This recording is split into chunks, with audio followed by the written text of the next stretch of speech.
Hi, my name is John. I'm with Bicycles Outback in Waco, Texas. And today I'm going to show you how to change a flat tire.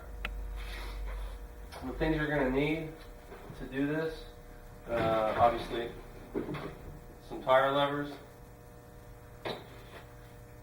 a tube, and a way to inflate the tire once you change the tube out. One of the most important things you're going to need to know when you pick up a tube at your local bike shop is what size it is. You're going to find that information on the side of your tire. Usually it's going to be written on the label. If it's not there, it's going to be somewhere else on the side of the tire.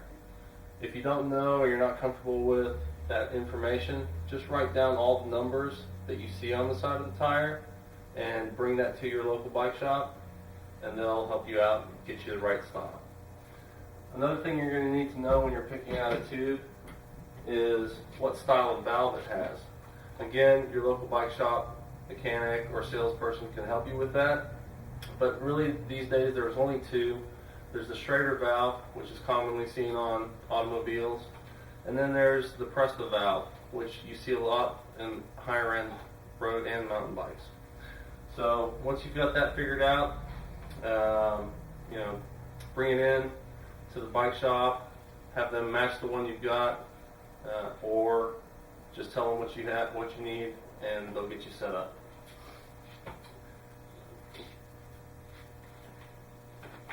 There are a couple different types of inflation devices. You can of course have a pump, like a floor pump, or a pump that you can carry with you. But what a lot of people are using these days when they're out on a ride is a CO2 cartridge. This will get you back on the road a lot faster, and if you've been riding for a while, you're hot, you're sweaty, the last thing you want to do is sit there for 10 minutes pumping up a tire. So I definitely recommend looking into and getting yourself a CO2 cartridge set up. Those are recyclable, so it's not like you're buying something that's going to be bad for the environment.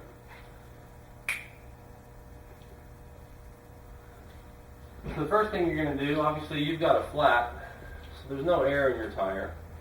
I'm going to let that out. The one thing you'll need to know is a lot of tires are pretty hard to get off the rim. There are some that are going to be easier, and that's really a combination of the rim and the tire. So that's why you really need to have at least one tire lever with you at all times. Some people are able to get the tire off with just their hands. And you want to go and just kind of release the bead from the edge of the rim. Just kind of push on it all the way around until it's definitely loose. Now, if you can get it off, if it's relatively loose, all you do is kind of push that bead over the edge of the rim and work it around, and it comes off. If it's not coming off very easily, we'll put this back on just so that I can demonstrate that. You'll have to use a tire lever. The tire lever is just kind of like a miniature pry bar. You want to make sure that you actually have a plastic tire lever and not a metal one. Don't use a spoon or anything crazy like that. Kitchen utensils are generally not a good idea. You'll damage the tire and the rim as well, and then you're in a whole different boat. So if you're going to use a tire lever, you can see tire levers have a little lip on them, it curves up. You're going to put that in. Make sure not to pinch the tube on the inside, even though it's flat.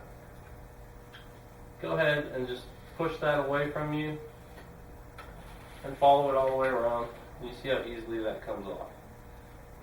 Generally speaking, once you've done that, you should be able to pull the other side off, but if need be, you can put that in the tire lever again and rotate it and come off.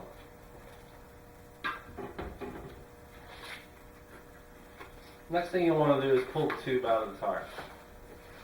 Sometimes they'll get stuck if they've been in there for a while, so just kind of pull it out.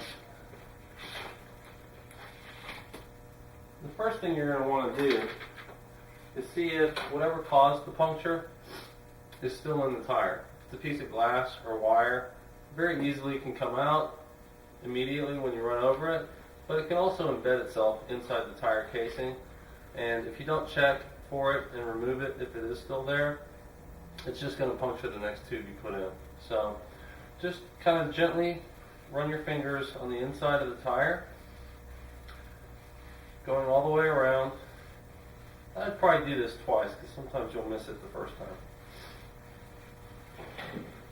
Once you're sure that it's cleared, there's nothing sharp left in the tire, then you'll want to go ahead and get your new tube out.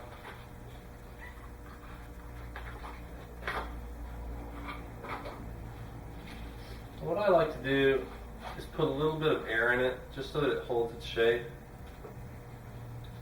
And that'll let it take up some space so it won't get caught when you're using the tire lever, if you have to put the tire back on. So just that is enough. If it's a Presta valve, close the little end of the valve there so it doesn't leak air out. And there are a couple ways of doing this, but almost always bike shop mechanics are going to put the valve stem where the label on the tire is. The reason we do that is if you get another flat and you can't identify the location of the source of the puncture, then you can kind of line this up. You can inflate the tube, see where it's leaking air, and you know that if it's leaking air here on the tube, you're either going to look about here or here on the tire. So check those places and then get that set up. Tires usually have the label on the drive side.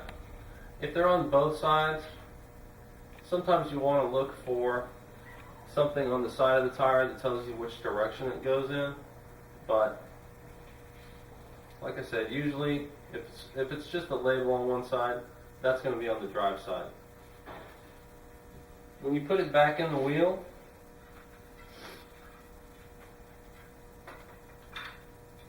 one of the things you'll want to do is make sure the skewer's on the correct side. If you've got a computer, kind of take note of where the magnet is. Make sure that that's aligned with the pickup for the magnet. People will put the skewer on different sides, but generally speaking, the skewer, the quick release for the skewer, is going to be on the non-drive side. Just kind of feed one bead of the tire back onto the rim.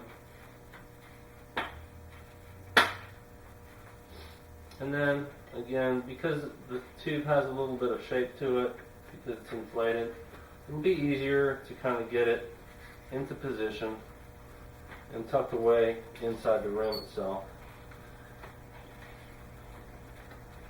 And then gently kind of feed it around, making sure not to pinch the tube in between the rim and the tire as you do so. If you find it getting caught in between, just kind of push the tube up into the space between the rim and the tire, and then just feed the bead on. Do that the whole way around.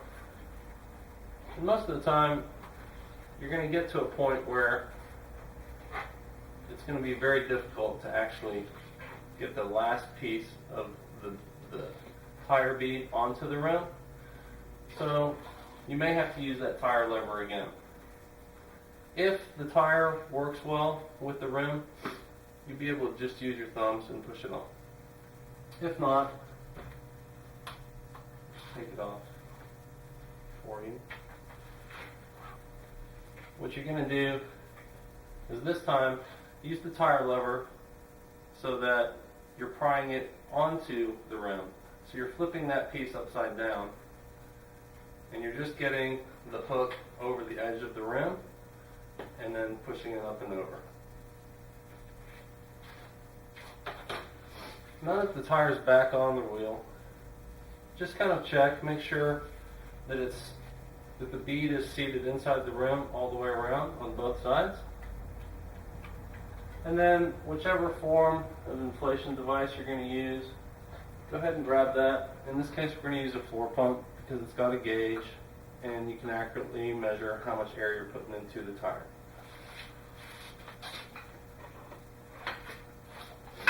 Most pumps these days have holes for both styles of valve. Some of them, like this one, will just have one hole that will work with both styles of valve. So you just have to push that on, make sure it's in there. And you can either use the little nut that comes with the tube to hold that valve in place, or if you use a little bit of pressure on the back side of it, that'll hold it down, keep the valve pressed out of the wheel enough that you can get the end of the pump onto the valve itself. Close that down, and then start inflating it. Now you don't want to inflate this all the way. You want to maybe put 20-30 pounds in here, the pressure, and that's for a road bike. If it's a mountain bike, probably 10-15 pounds of pressure will do. Take that off, and again, look around the edge of the wheel. Make sure that the bead of the tire is still seated on the wheel. Sometimes, if it's not seated right, it'll cause that to pop off. If you put too much air in there too fast, it's just going to blow the tire and the tube right out the side. So then you're back to square one. Obviously, that's not where you want to be if you're out on the road. Hey Larry. So once you've made sure that the bead of the tire is seated correctly in the rim, you can go ahead and inflate it to the required pressure. You'll find that pressure range on the side of the tire somewhere. It's usually printed either on the label or it's embossed on the side of the tire somewhere. You'll inflate that basically depending on your weight and where you're riding. So that's something you'll determine over the course of time. But you at least need to have it at the minimum pressure. So go ahead, and using your pump or other inflation device, get it to where it needs to be.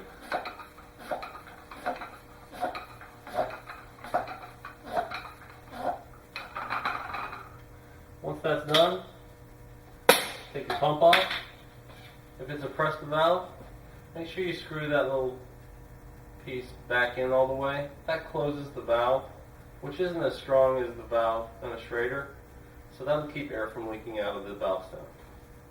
Another inspection, really quick, just to make sure everything looks right, that there are no cuts in the tire itself, and the tube's possibly pushing through, and you're ready to mount your wheel back on your bicycle.